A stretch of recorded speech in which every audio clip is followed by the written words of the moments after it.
Here we are in the terminal, if you still have that open. So if I list everything out, I see that we have the workout log. And so previously when I first started the project, I didn't change directory into that. So you can do that with cd. I'll make it larger with Command plus so you can actually see it better.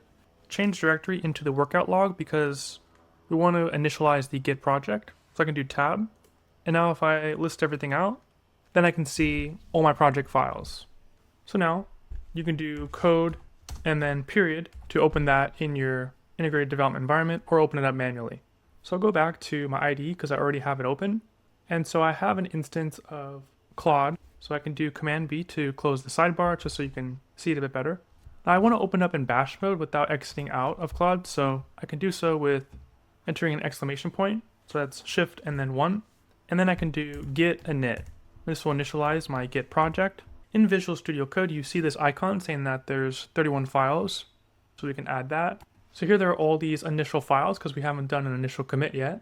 So I'll just add everything all at once. So I'll tap the plus icon here to stage everything.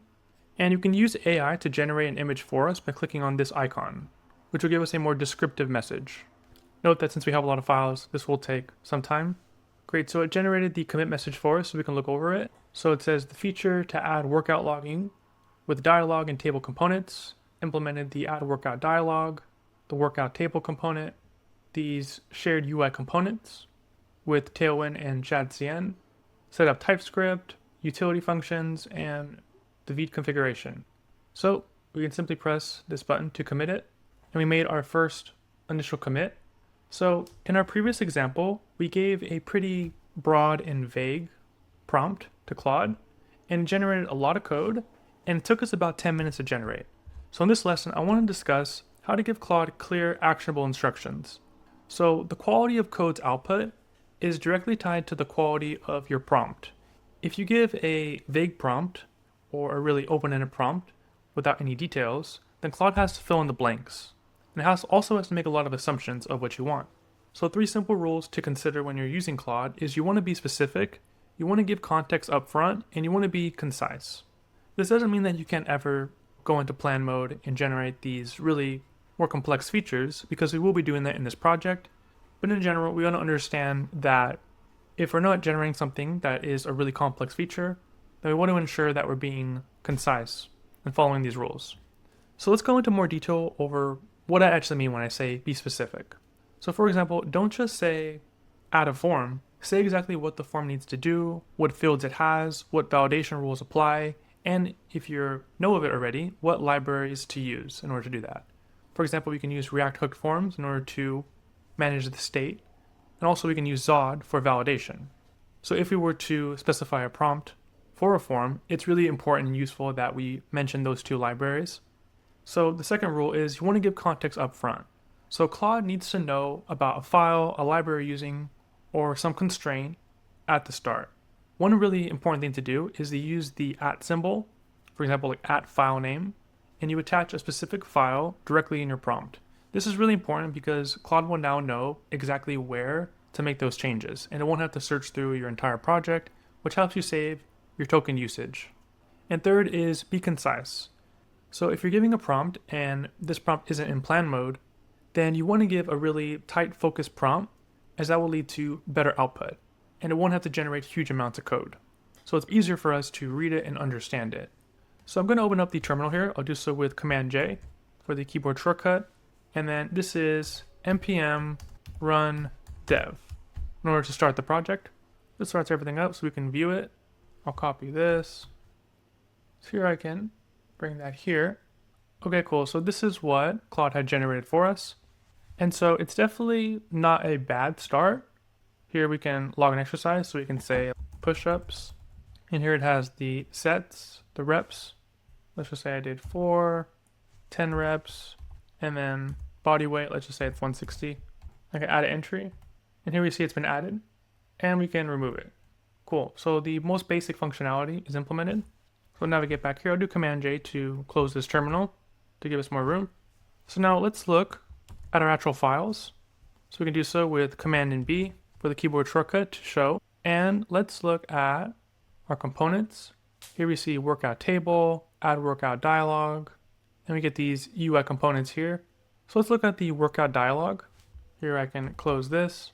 So viewing this here, I see that we're not using React hooked form and we're not using Zod for validation. We're just using the built-in form in HTML. And so since I wasn't specific in what I needed, it didn't utilize the libraries that I wanted. So what I can do here in Claude, I'll do Command and K just to kind of clear up some room. And then I can reference this particular file with the @ symbol, and I'll say add workout dialog. You don't have to type everything, just do tab, autocomplete here. And then I'm going to do voice input. Let me add this over here. So update the add workout dialog to use React hook form for form state and use Zod for validation. So use Super Whisper as this helpful tool so I can use voice input easily. Just allow that. So see, you don't always have to use plan mode if you're doing something just really specific. Here it says it's going to install React hook form and needs my approval, so I'll say yes. Okay, so each change is being made and allows us to easily see what Claude is going to do for us. So it installed React hook form and Zod, and here it defined the schema. So the exercise name, the sets, the reps, and the weight. We can scroll here and see that the reason why we wanted to use React hook form is this takes away the need to having hard-coded all of this implementation, such as the handle submit, the validate function, and these two state variables, because now React hook form takes care of that for us, and the validation is done with Zod. So here you see we're using this hook with the schema resolver to ensure that whatever the user submits adheres to that schema. Now, if you're not familiar with React hook form and Zod, they are really popular libraries, so don't worry about the necessary implementation details. The whole purpose of this particular section is just to understand how you would use Claude Code and the basics before I start going over my very specific workflow that I recommend. So we just look over the changes that Claude Code made, and when we're ready, we can say yes. Also, if there's anything that you see that you don't like, you could always say no, and you can do tab and then add more information so Claude can make those changes for you. But for now, we'll say yes. And then it gives a summary of what changed. So implemented the Zod schema for form validation to ensure that whatever we submit is valid. So let's look back. Now it does do hot module reloading, so it should reload for us, but I'll just do a hard refresh just to ensure. And so let's try that again. Now the functionality was working already, however, I wanted to clean up the code base. So once again, we'll just try push-ups, 4 sets, 10 reps, and then this is like 160 pounds. And once again, we're able to add the entry.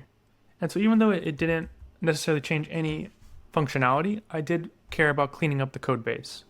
Because as our application grows in size and complexity, having code that is clean, adheres to best practices, and is using modern and popular libraries is really useful to deal with that complexity. So in summary, when you give prompts, you want to be specific. You want to give context up front by using the @ symbol and referencing different files, which makes it easier for Claude to know where to make its changes. And ideally, you want to be concise. So here, for example, I gave a really specific update that I needed for one component, and it was able to generate that in just 38 seconds. But for the previous prompt, I didn't reference any files, and so it took over 9 minutes in order to complete that.